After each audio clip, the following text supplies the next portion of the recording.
Hello everyone, আজকে ক্লাসে তোমাদের সকলকে স্বাগত জানাই। আজকে আমি অশুদ্ধি সংশোধন নিয়ে আলোচনা করব। তো চলো তাহলে ক্লাসটি শুরু করা যাক। দেখো, প্রথম অশুদ্ধিটি কি আছে? মহাত্মানাং নামস্য ওপি মহান শক্তি। এটি ভুল আছে, ঠিক করতে হবে। পরেরটি কি আছে? দিবায়াং পেচক অন্ধ নিশায়াম অপরা খগা। এটিও ভুল আছে, ঠিক করতে হবে। এরপর তিনেরটা আছে পুণ্যাৎ কর্মাৎ বীরমন্তী দুর্মতয়। এটিও ভুল আছে, এটিও ঠিক করতে হবে। কোথায় ভুল হয়েছে, কি কারণে হয়েছে, আজকের ক্লাসে আমরা আলোচনা করব। চলো তাহলে ক্লাসটি শুরু করা যাক।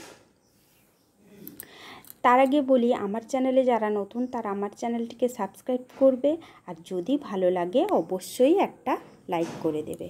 দেখো, মহাত্মানাং নামস্য ওপি মহান শক্তি। এখানে আত্মন শব্দ, আত্মন শব্দের ষষ্ঠীর বহুবচনে কিন্তু আত্মনাং আছে। আত্মা নেই, আত্মানাং নেই, আত্মনাং আছে।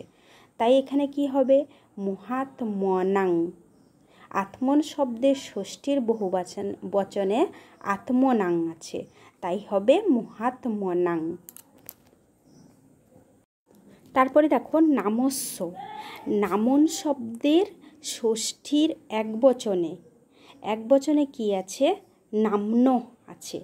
নামন শব্দটা হচ্ছে ক্লিবলিঙ্গ শব্দ, কর্মন শব্দের মতো। তাই ষষ্ঠীর একবচনে নাম্ন হয়, নামস্য হয় না। মহাত্মনাং নাম্ন ওপি। মহতি কেন হলো, মহান হলো না কেন? কারণ শক্তিটা হচ্ছে স্ত্রীলিঙ্গ, তাই তার বিশেষণটিও স্ত্রীলিঙ্গে হবে। এখানে শক্তিটা কার মতো হয়েছে? মতি শব্দরূপের মতো হয়েছে, মতি শক্তি, তাই তার বিশেষণটিও স্ত্রীলিঙ্গে দিতে হবে। তাই মহান হলো না, মহতি হয়েছে। মহান তো পুংলিঙ্গ, এই স্ত্রীলিঙ্গ শব্দের বিশেষণ পুংলিঙ্গ হবে না, স্ত্রীলিঙ্গ শব্দের বিশেষণ স্ত্রীলিঙ্গ, তাই হয়েছে মহতি শক্তি। আগে অশুদ্ধি সংশোধন করতে গেলে আগে বাক্যটির বাংলাটা করে নিতে হবে। বাক্যের বাংলাটা করে নিলে তারপরে অশুদ্ধি সংশোধন খুব সহজ হয়ে যায়।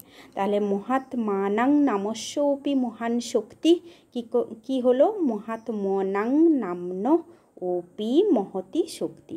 এর অর্থ হচ্ছে কি, মহান আত্মাদের মানে মহান ব্যক্তিদের নামেরও মহান শক্তি।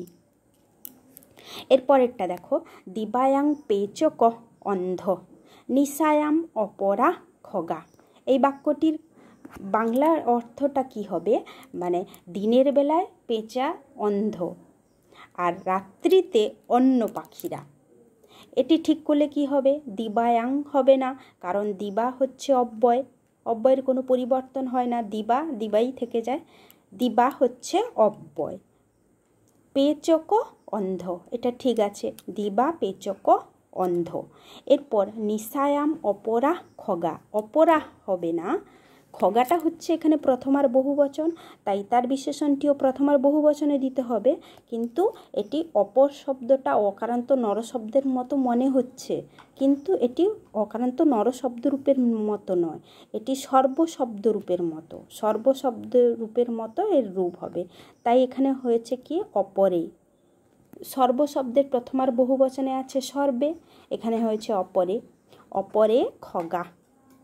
তাহলে কি হলো? দিবা পেচক অন্ধ নিশায়াম অপরে খগা। এরপর পুণ্যাৎ কর্মাৎ বীরমন্তী দুর্মতয়। এখানে কর্মাৎ শব্দের কর্ম শব্দের পঞ্চমীর একবচনে হয় কর্মণ, হচ্ছে পুণ্যাৎ কর্মণ বীরমন্তী দুর্মতয়। এখানে অনেক সময় বীরমন্তী না দিয়ে বীরমন্তে দেওয়া থাকে, কিন্তু বিপূর্বক রমধাতু হয় পরস্মৈপদী। এখানে ঠিক দেওয়া আছে, কিন্তু প্রশ্নে অনেক জায়গায় বীরমন্তে দেওয়া থাকে, এটি ঠিক করে লিখতে হবে। বীরমন্তী দুর্মতয়, পুণ্যাৎ কর্মণ